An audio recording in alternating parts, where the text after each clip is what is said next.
Good afternoon, everyone. My name is Luis Fraga, Professor of Political Science and Director of the Institute for Latino Studies. And it gives me great pleasure to welcome you to this 9th event of our 11 scholarly activities offered by our Institute for Latino Studies throughout Hispanic Heritage Month. I have the great honor to introduce to you our speaker for today, a friend and colleague in the Department of Political Science, Professor David Cortez.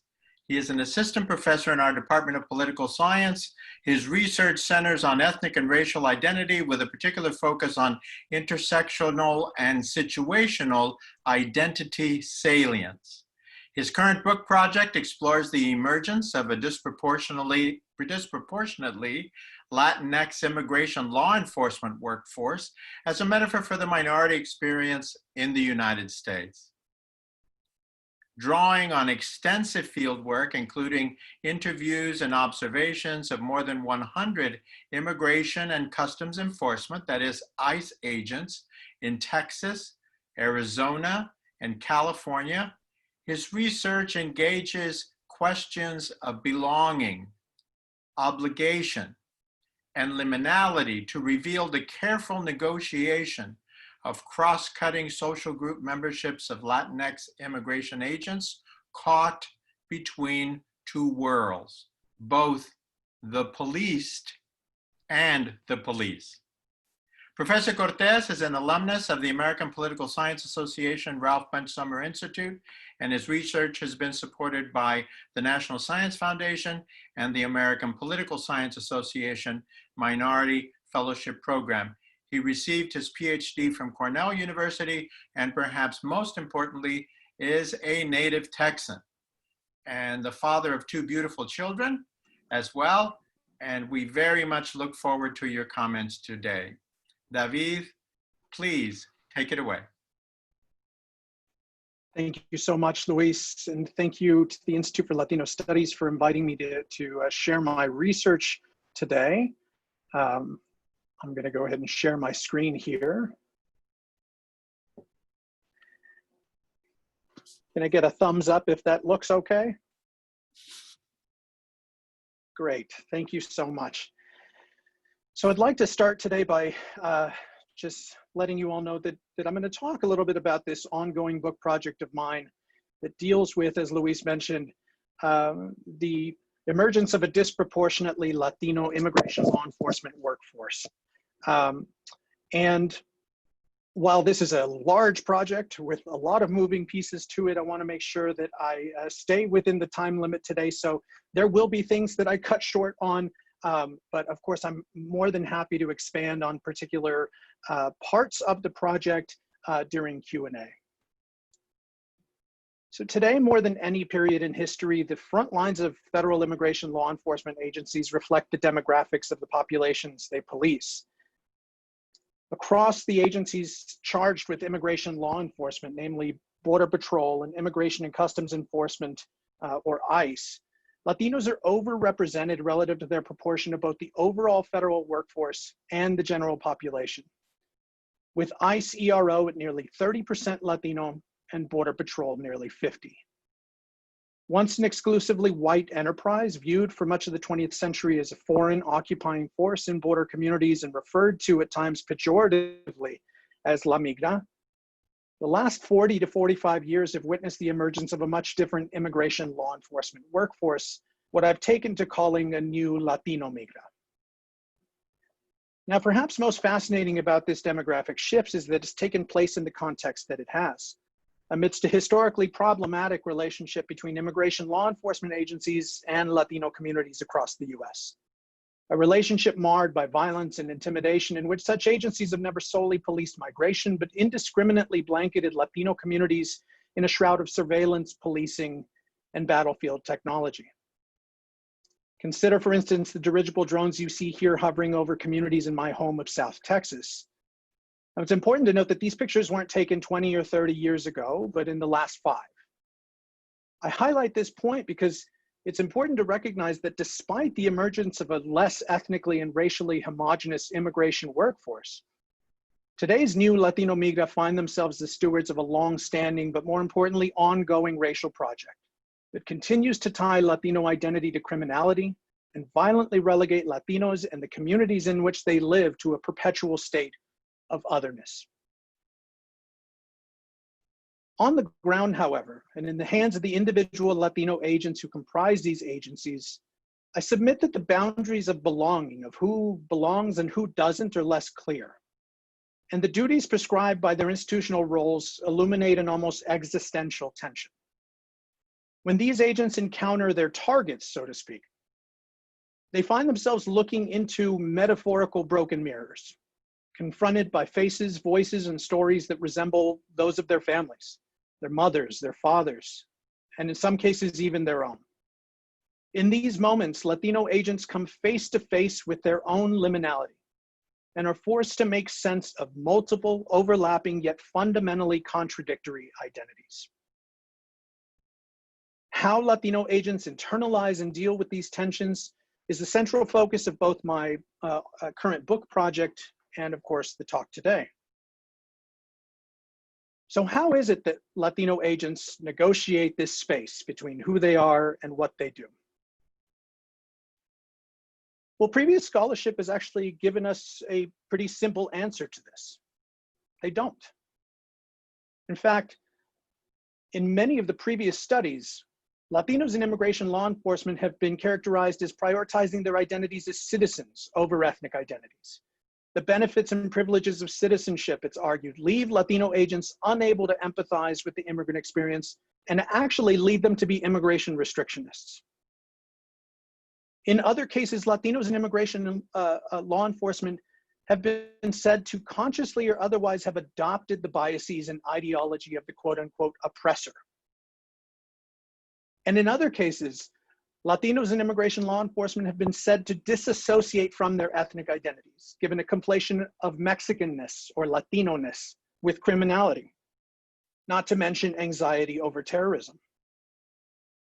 Ultimately, what previous scholarship suggests is that to understand the Latino immigration agent, we must look at them not as they see, we must look at them as they see themselves in encounters with co-ethnic clientele, not as Latinos, but as citizens, insiders, soldiers, and state agents. Under these assumptions, we shouldn't expect Latino agents to experience any tension whatsoever. Insofar as this is a story about the conflict between who agents are and what they do, previous scholarship suggests that who they are isn't actually that important. But is it that simple? My own actual understanding and upbringing in the Rio Grande Valley of Texas suggests that this wasn't necessarily the case. But on top of that, scholarship related to identity and the way that identity actually functions suggested that this was probably a faulty assumption as well. Because these arguments rely on what is now considered a widely disputed assumption about the very nature of identity. The social identity theory literature and the race and ethnic politics literature suggest that identity is multiple, fluid, situational, and contradictory.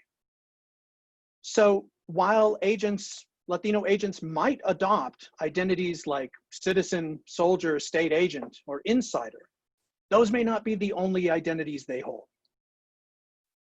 Social identity theory, in fact, tells us that while static either-or conceptions of identity are both theoretically and rhetorically convenient, they're poor reflections of the realities of the social world, where individuals are constantly immersed in and subject to overlapping identities. And rather than completely taking over an individual's self-concept, these multiple identities jockey back and forth for marginal differences in salience given particular contexts. No more are we in no other situation are we more likely to see this kind of situational identity salience than in encounters between Latino agents and co-ethnic migrants. Encounters that I try to unpack by thinking of them through this metaphor of a broken mirror. When we think of Latino agents and Latino migrants coming into contact with one another as a consequence of Latino agents' institutional roles, we might envision these encounters taking place within a mirror. Obscuring the mirror image, however, of Latino agents are these other rival identities: citizen, insider, soldier, state agent. Each of these identities serve as a cleavage that separates Latino agent from Latino migrant, that prevent the agent from actually being able to see themselves reflected in the people that they come into contact with. But what I argue is that despite the relevance of those particular cleavages, of those particular identities, that there are still glimmers of their reflections that shine back at them. And as I mentioned before, these come in the faces, voices, and stories of co-ethnic migrants that call Latino agents to think of their own relationship to the immigrant experience. Where they do recognize these reflections, other cleavages or other cracks in the mirror are likely to dissipate, allowing an agent's ethnic and immigrant identities, or at least connection to the immigrant experience, to become a salient part of how they actually live out their institutional identity. Drawing on this notion of multiple and fluid identities, I approached this project with three primary expectations. First, that Latino agents simultaneously hold and remain subject to multiple identities, including ethnic identity. That despite the salience of rival identities or cleavages such as citizen, insider, soldier, or state agent, that encounters with Latino migrants activate agents' ethnic identities and ultimately make their inherent connections to their clientele more difficult to dismiss. And third, so activated, agents' ethnic identities come into conflict with their institutional roles and force negotiation or accommodation of some kind. To test these theories, I employed a qualitative methodological approach. This was due in part to my dissatisfaction with previous studies, the approach of previous studies, and an attempt to actually get at particular questions, a deeper understanding really of how Latino agents understood their roles and understood their relationship to co-ethnic migrants. What this entailed was that between November 2014 and December 2015, I spent 13 months interviewing 100 immigration and customs enforcement ERO agents across Arizona, California, and Texas. Utilizing multiple entry snowball sampling, I actually oversampled Latinos to make sure that I actually spoke to a majority of Latinos within my sample. These interviews were conducted in agency field offices, in agents' homes, in restaurants, coffee shops, and bars, and averaged around 74 minutes in length and were semi-structured to allow for comparison across the cases. While I say that these interviews averaged about 74 minutes, it bears noting that in some cases that ranged anywhere from as short as 30 minutes long among the less candid agents to up to 3 and 3.5 hour long engagements with these individuals.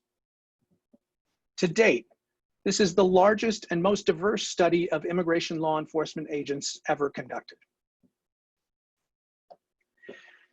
For the purposes of today's talk, I'm only going to be talking about the 61 Latino ICE agents who participated in this study.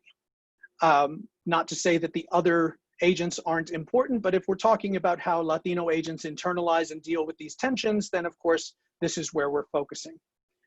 And I've got this table on the screen here that allows you to kind of look at how these agents compared to the agency overall on the far right column, with, of course, broken down by particular states here. But what I want to draw your attention to specifically was how these agents compared, or what these agents look like on two measures actually that the agency doesn't collect. And that was nativity status and generation.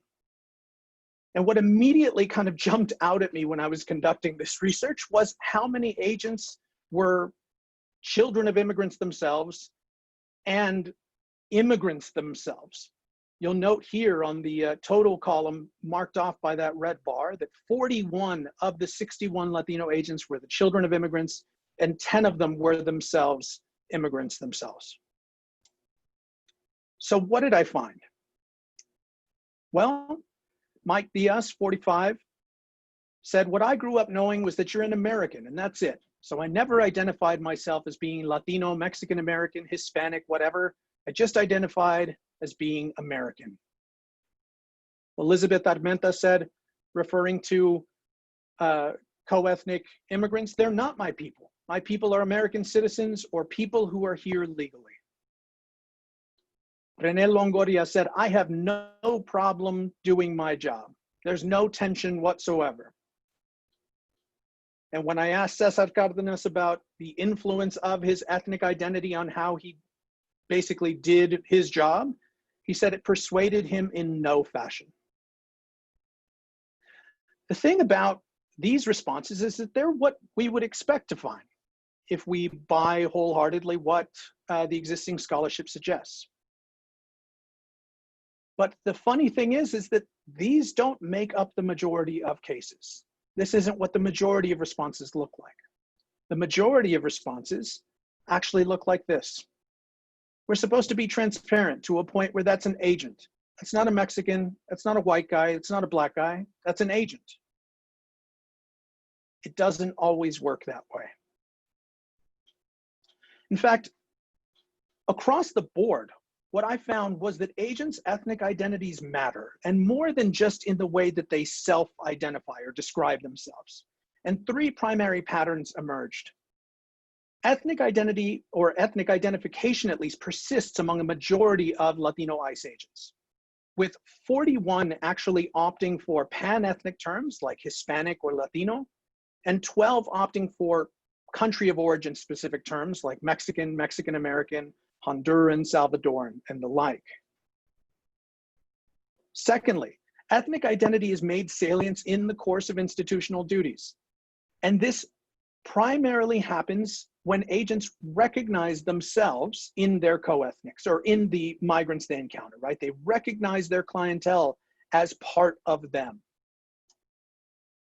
And third, the salience of ethnic identity engenders tension and shapes agent behavior. That once that ethnic identity is activated, it comes into conflict with their institutional roles and creates such tension that it has to go somewhere and ultimately forces some kind of accommodation. So what did this look like? Well, first, let's take a look at how agents talked about their identities. Severo Torres, for instance, said, I'm Mexican, even though I know I was born here and everything else, but still my roots are Hispanic, they're Mexican. I've never referred to myself ever since growing up as an American, even though I am, it's just Mexican. When I asked Angie if there was a particular term that she used to describe herself, she said Mexican American. It was important to her that she defined in that sense. Angel Lares said, I was brought up seeing my Mexican descent, my Hispanic descent as something to be proud of, and it remained that way for him. When I asked CJ Juarez about the fact that he'd used the term Latino and whether that was a term that he was comfortable describing himself with, he said, I'm actually more comfortable with that. And of course, I tried to confirm that. Do you think of yourself as Latino? And he said, Latino, yes. Now, you might be actually thinking to yourself, well, that's just the way that people identify. We're so conditioned to grouping ourselves off and recognizing particular terms as who we are, that maybe those identities aren't necessarily any more than skin deep. Well, that's not actually what I found. In multiple cases, in many cases, Latino agents' ethnic identities were activated in the course of their duties in these encounters in what I refer to as the broken mirror. And we see that in the way that they describe these encounters. Carlos, for instance, said, I'm an immigrant, you know, I understand why people come here. My family did it. You have to escape where you think you don't have a chance and get where you want your kids to grow up. Guillermo Peña said, even though you may not agree with what these guys are doing here, there's a connection, dude. You can't say, oh, I'm not like this guy. Come on, don't lie to yourself, because we're the same no matter what. He went on to say, although you were born here, if you have a grandma or grandpa talking about wherever they're coming from or whatever, you connect to that. You see a picture of La Virgen de Guadalupe, if you believe in that or whatever, and think, oh man, that's my grandpa. Angie Romero again spoke to these kind of broken mirror encounters and seeing herself or her family members reflected in these encounters, saying all of my relatives were immigrants from Mexico. My mom crossed over with the visitor's visa and just never left. So I try to treat everybody as if that was my uncle coming through the door, or that's my aunt. When I asked Daniel Mireles about the kind of compassion that he seemed to be speaking to, where he thought that came from, he said that it came from knowing that that could have been my mom back before she became a US citizen, before going on to explain that his mom had come over, quote unquote, illegally. So once these kind of recognitions come about, once ethnic identity is activated in these encounters, what does it do? Well, it causes conflict with the job. Gerardo Fuentes described that it would break his heart at the beginning as a junior agent. I would go home and it was depressing. I would think, oh, I guess they broke the law. But at the same time, I'm like, man, they should probably give this person a break. But that wasn't happening. Rosie Acevedo said, yeah, like the people when you're going out doing knock and talks or whatever. So when you surprise them, it's kind of like, she's an agent. I just ID'd myself to an agent. And she would respond, so sorry, you know, but you're going to be detained. Rosie, in fact, was quite uncomfortable with the fact that people recognized, or co-ethnic migrants recognized in her somebody that they might be able to trust, and she immediately had to violate it. Valerie Elizondo said, it's hard. You get caught up with wanting to do the right thing on the humanitarian side of yourself, and then enforcing the law as you swore to do. And so that in itself is something to deal with. Arnoldo Lopez said, to me, it's very difficult because I have to enforce the law, but I'm also very humane about people coming into the country because I've experienced it. Again, referencing that broken mirror. I came from that culture and I do sympathize with that, and it's difficult, but I mean, it's still a job. But the people that are here and that can stay here, I really do get a lot of satisfaction out of that. I don't really get a lot of satisfaction out of removing or deporting people. This conflict with the realities of what agents are actually supposed to do doesn't stop there, though. It actually spreads to interactions with coworkers, Latino and otherwise. Victoria Martinez, in fact, spoke to getting into an argument with a fellow Latino agent who she said had denied their Mexican heritage. When she responded like, really? She said that caused a bit of an argument. When I asked Sam Rivas if he thought that other agents around him shared the kind of compassion that he did, he said negative. People do not share that. And I've had questions. I've been called out on that. Just like the guys here illegally. And I'm like, yeah, but it's not black and white. That's how you've got to look at it. There's a lot of guys that are one way. They're like, if you're illegal, you should go back to Mexico or to Canada or wherever you're from. And it's like, yeah, but he's working to support a family. He's got 4 kids at home and a wife that takes care of them. It's one of those things where I can't fault the guy. I'm doing the same thing. Severo Torres actually explained to me about an instance where he actually witnessed a non-Latino agent struggling to get a piece of information from a Latino immigrant and stepped in to lend some help. when Severo was actually able to get that information. He said the agent looked at him and asked, "What did you say to him?" Severo said, "I asked him in our way, and pointed my finger at the immigrant in me, in our way, what it is that you wanted." Gerardo Fuentes actually said that at times there were colleagues who thought he was too close. So close, in fact, that they used to call him the Mexican consulate. But he explained that he was just communicating with co-ethnic migrants. "Every time I talk to immigrants in custody," he said, "I talk to them with respect. And I also talk to them in their lingo. I say words that nobody would probably say, and they're like, oh, wow. And right away they feel at home. ¿Qué onda, cabrón?" Or something like that. And right away they open up. As you might imagine, this conflict doesn't stay at the office, right? Doesn't stay in the field. It actually goes home with agents. Guillermo talked to the fact that in the Hispanic community, it's a disadvantage because they think that Latino agents are racist, or because, hey, this guy no se ve en el espejo. This guy doesn't see himself in the mirror. How he looks, it's like me. So then it sucks because they think it's more personal, that you're being cruel probably, or racist, or now you don't remember where you came from or where your grandpa came from. Tomas said, they've actually come up to me and asked, "Hey, hermano, ¿cómo te sientes?" You feel bad, of course, because it is your people, but it's my job. This is what I elected to do. This is what I get paid for.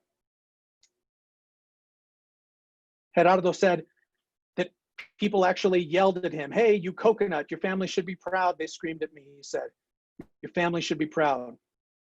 They would like curse me out and spit at me. Like I wouldn't even have a chance to take off my uniform at the supermarket, and they'd yell and they would just tell me off.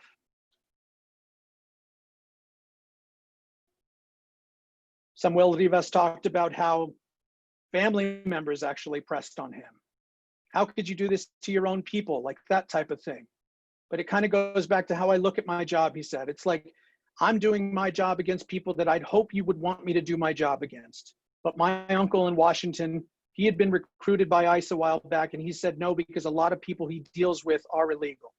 His friends are illegal. He understands why I got in, why I stayed. My other uncle kind of gives me shit about it.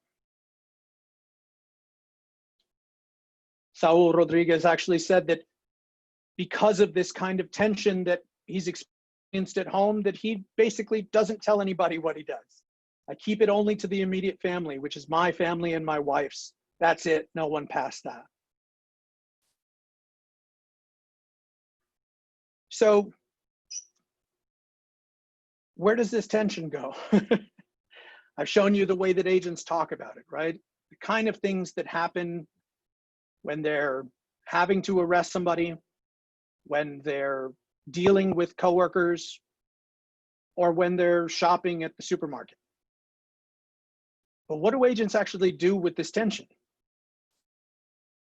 Guillermo explained that he actually opts into particular units. He said, I like fugitive operations. When I asked him about that, whether it was the rough and tumble element that made him like that, he said, well, I mean, not necessarily. I guess it's just you have more leeway to kind of decide exactly what you do. You can go after people that just have a criminal history, not just people who are here illegally. I mean, I don't personally, if I have to do it, I do it. But otherwise, if I have a choice, I wouldn't mess with el abuelito, la abuelita. If someone has a criminal history, of course, that's my job and they pay me for it. Daniel Mireles actually said that he didn't do field stuff. When it comes to being a numbers game, it's just not something I'm anxious to do at all. I mean, the problem really is that all the good cases, all the ones with the criminal records are the hard ones to find. So you can exhaust a lot of time looking for one guy with a good criminal record. You're going to waste a lot of time, but you can get a lot of guys that open the door and let you right in, like, sure. And that's why I don't do field stuff. I don't have to be one of those guys that's out there knocking on houses and grabbing people.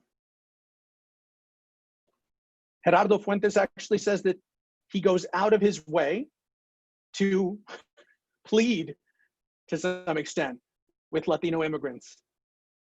If you're here illegally, don't get in trouble. If you're just here to work, go to work and don't get in trouble. I say in Espanol, vete por la sombrita, stay in the shade. In other more extreme cases, the tension proves overwhelming. Carlos, in fact, said, again, I feel for these people. I'm an immigrant. You talk to them and you understand. Señor, no, tengo mis niños. Sir, no, I have kids. And like, I understand that. It sucks because, hey, man, I've got to arrest you because this is who I work for. This is what I have to do. Do I want to? Not really, you know. But I already told my wife, I can't see myself doing this job anymore. I've got to do something else, something more meaningful in a way. I mean, not to put everyone else down who loves this job, but for me, it's just, this is not for me anymore.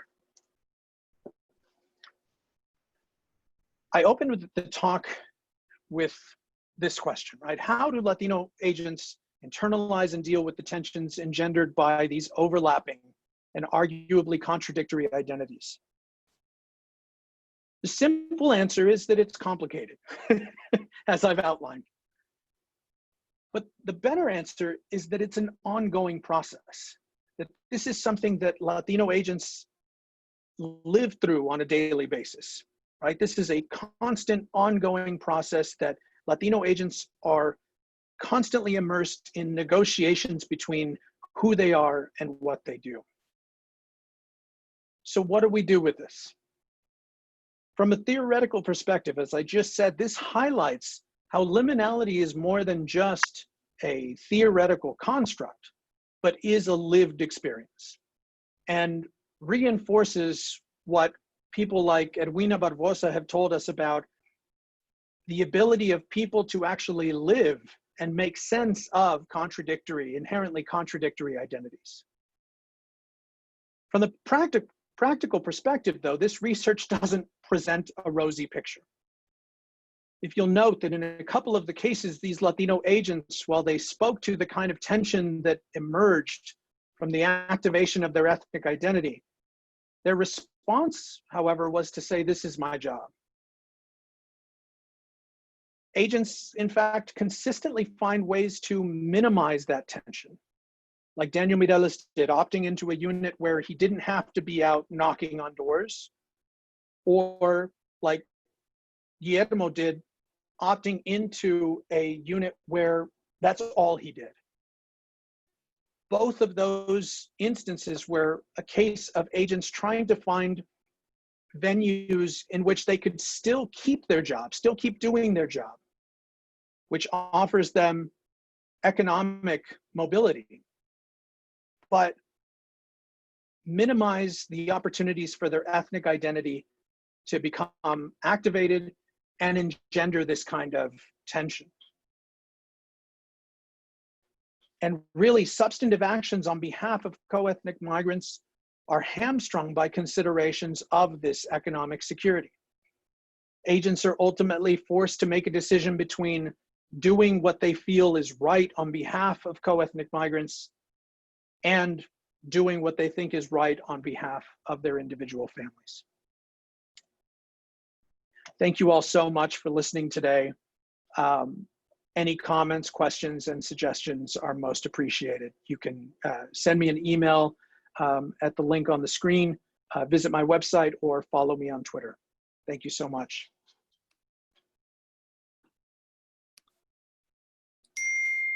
Thank you so much.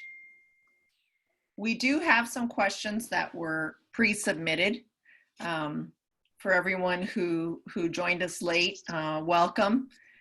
We are live streaming right now, and you may share this with your friends and colleagues. Latino Studies ND is our Facebook page, and we will have it live as well on our page if you didn't get a chance to see all parts of it. There was an important question somebody in the audience had, an alumnus of Notre Dame, wanted you to clarify what ethnic identity means versus Hispanic and Latino, and how is that different than nationality?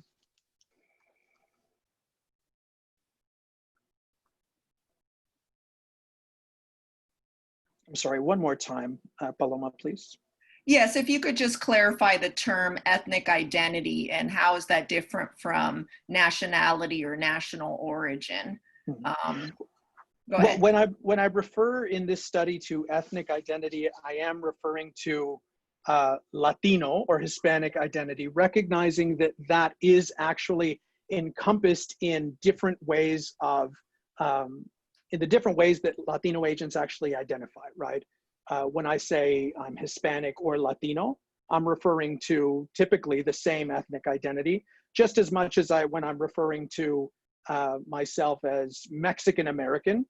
I may not be identifying myself with the broader Latino community, but what I find actually in this research is that those country of origin specific identifiers don't necessarily translate to non-identification with migrants who are not Mexican or share a country of origin identifier.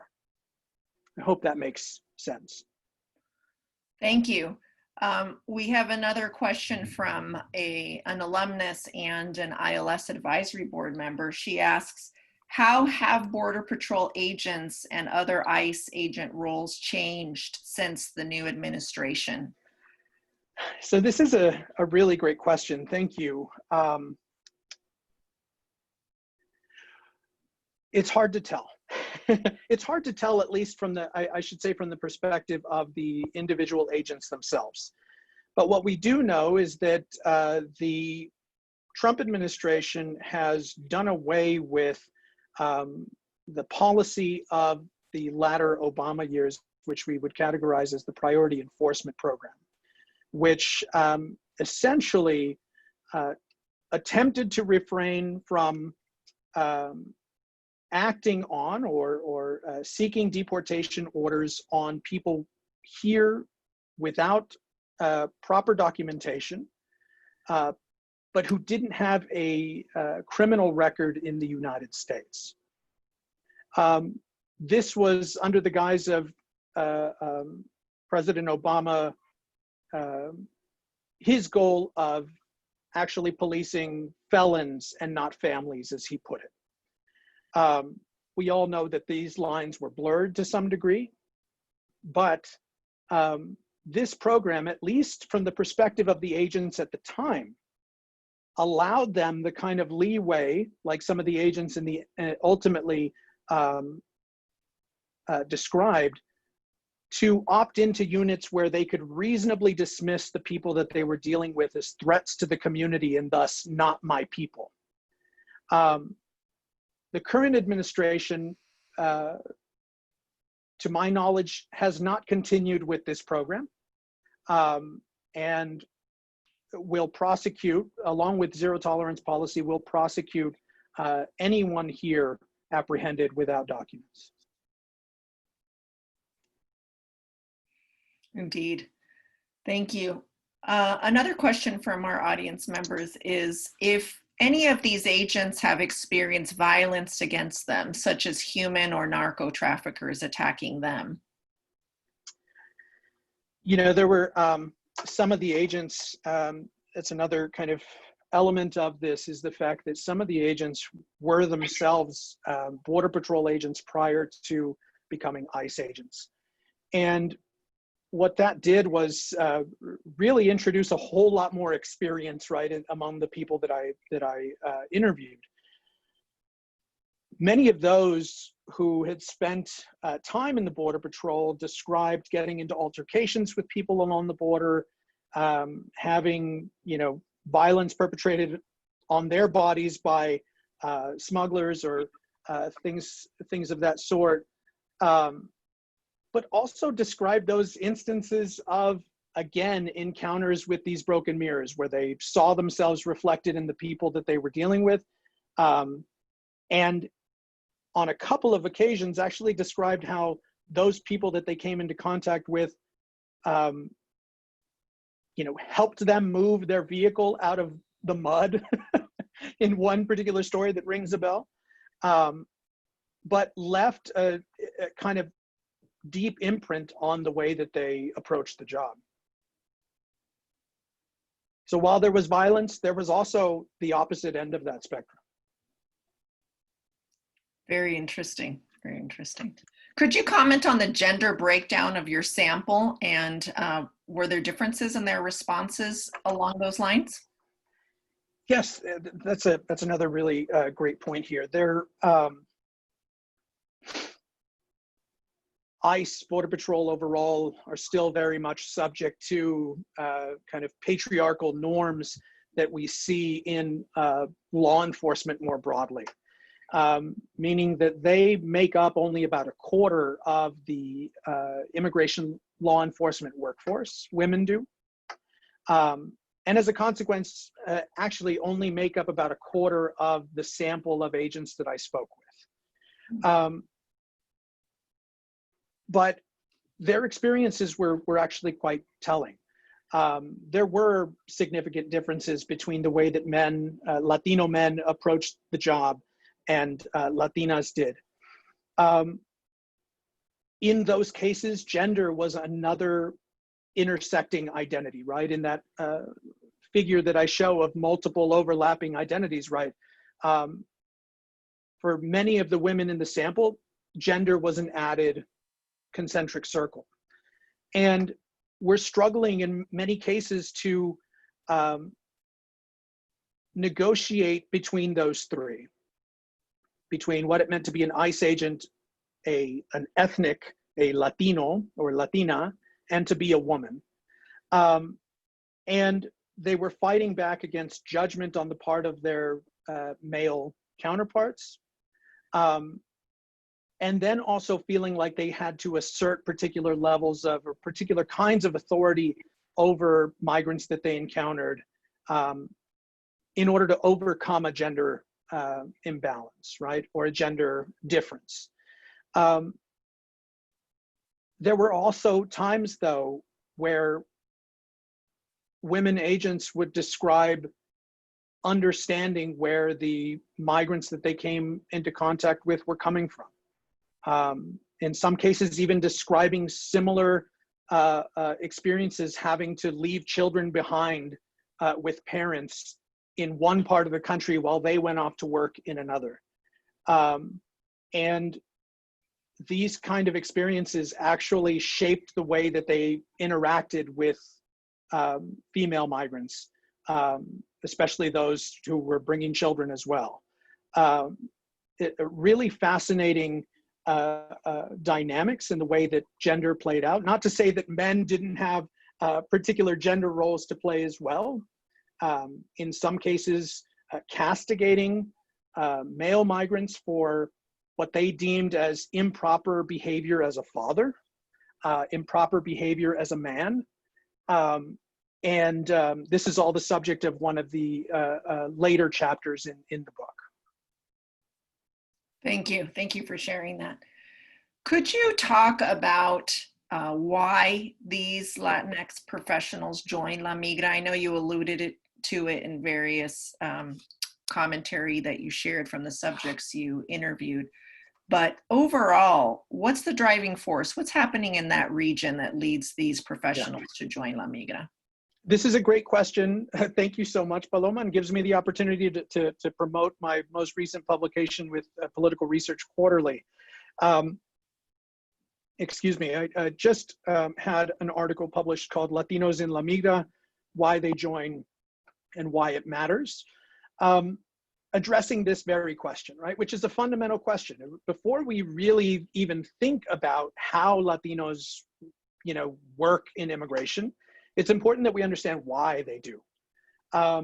And why they do gives us a sense of, what kind of things we might expect from those who actually go into this line of work with respect to how they actually function as immigration agents. And what I find in my research is that more than any other reason for enlisting or applying for a job and actually accepting one is economic motivations. And when I say that, of course, members in the audience might be saying, well, of course, the only reason we accept jobs or apply for jobs is for economic mobility, economic security. But in this particular case, we might have questions about what kind of Latinos are actually going into these positions in the first place, and whether ethnic identity or particular attitudes towards immigration play a role in, that decision, right? Are particular kinds of Latinos, meaning restrictionists, or those described by the existing scholarship that suggest, they've disassociated themselves from ethnic identity, from identifying as Latinos or Hispanics or anything of that sort. But that's not actually the case. What my research finds is that regardless of individual agents, individual Latinos' attitudes towards immigration, regardless of their connection to or identification with the immigrant experience or ethnic identification, that economic rationales, economic mobility, job security, and benefits are the reason why they join. But as this research suggests, what the talk today suggests, it's also the reason that they stay, right? It's part of that tension that emerges among the agents that do feel the particular pull in the opposite direction, right? That are uncomfortable with some of the things that they're doing.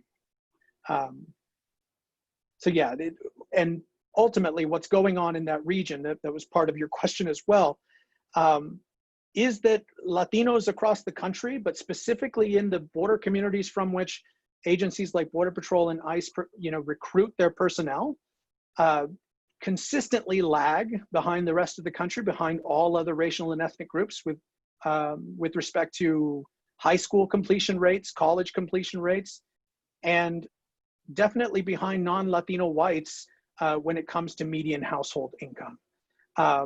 And so it's these kind of structural elements, these structural inequalities that are actually pushing Latinos into positions like this, where, as many of them described, this is the only line of work that's available to me. This is the best opportunity for me without a college degree to get a job that pays upwards of $52,000 a year as a start with Border Patrol. Thank you. Yeah, definitely $52,000 a year can make a huge difference in that region. Absolutely. Another question from an audience member is, if you have any good recommendations regarding how Latinos understand American social citizenship. I'm not sure if this question is referring to if you have any readings to help our audience understand that, or if you could comment otherwise on how Latinos themselves understand American social citizenship. Ooh, I'm going to have to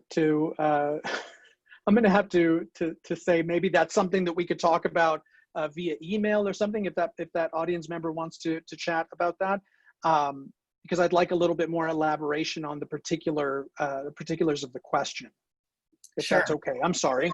Yes, it's hard to be an expert on such a broad topic, right?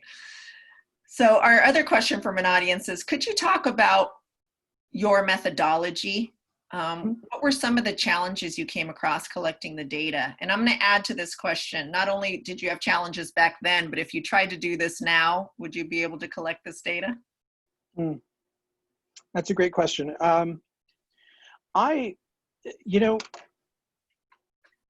When I started this research, I was a grad student.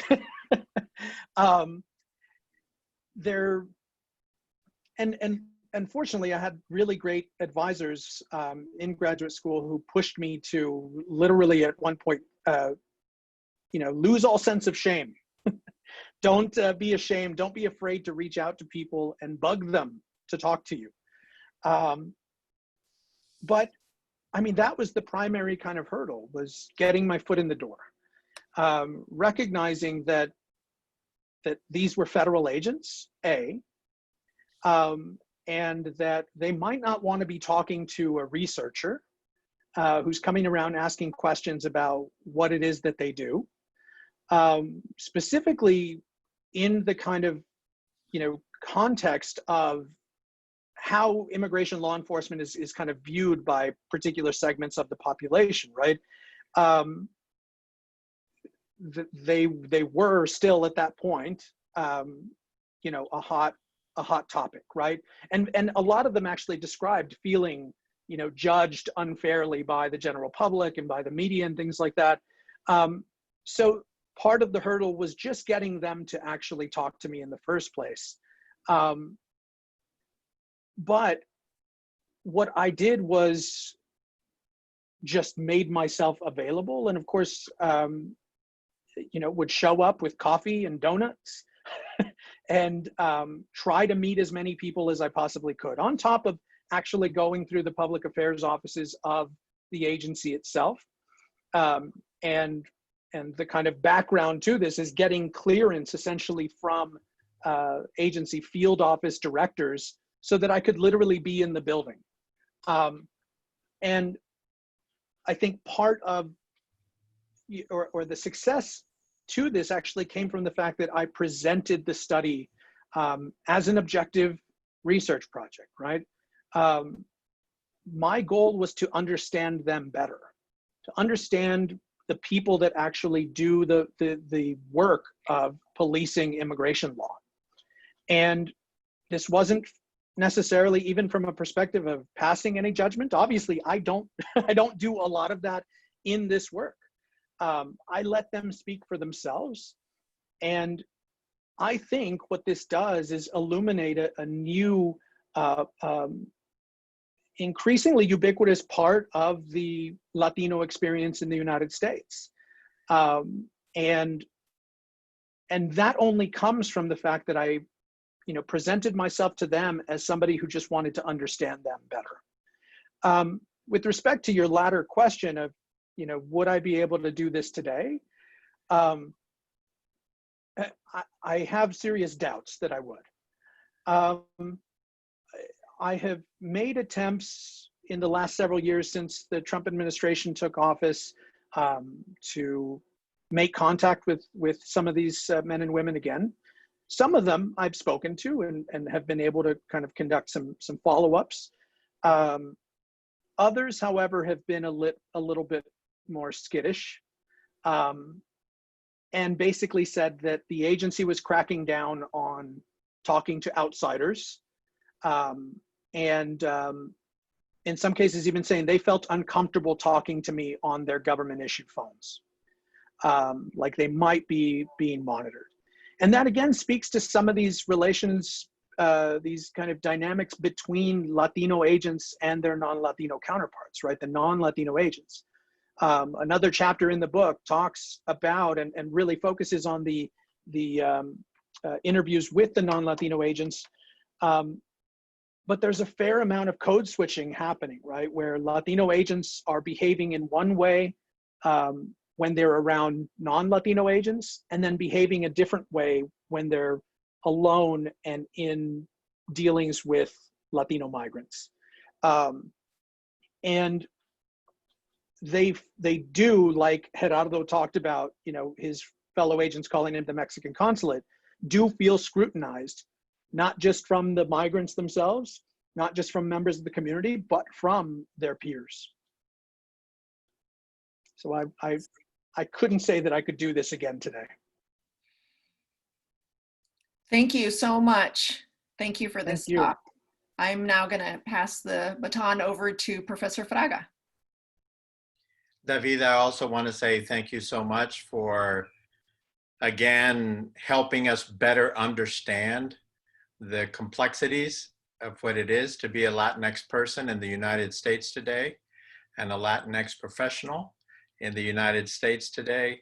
And we have as a goal for our Institute for Latino Studies to help us better understand those complexities. So your contribution today was absolutely magnificent.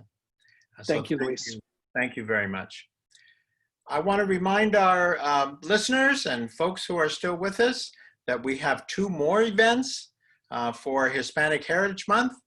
On Wednesday, October 14, from 7 to 9 p.m., our Letras Latinas initiative, Letras Latinas program, headed by Francisco Aragon, and with the assistance of the Creative Writing Program and the Adelante ND organization, that is an organization of our Notre Dame Latino Latinx staff members, will be hosting Kristen Millares Young, who will read from her debut novel that is entitled Subduction. So we encourage all of you to check in with us at 7 p.m. on Wednesday, October 14, and then the following day next week, on Thursday, October 15, we have a program that is new for us and extremely, extremely exciting. Our Notre Dame Alumni Association of Latinos, it's called Hispanic Alumni of Notre Dame, or HAND, will present a panel discussion called Somos ND, Success Stories of Hispanic Alumni of Notre Dame. It established an advisory board in 1994, and we will host a panel discussing their personal and career choices since their college years at Notre Dame. Thank you, everyone, for being with us this evening. It's a great pleasure to hear again David's research, to learn again and even more deeply from his insights, to learn from the insightful questions that many of you asked.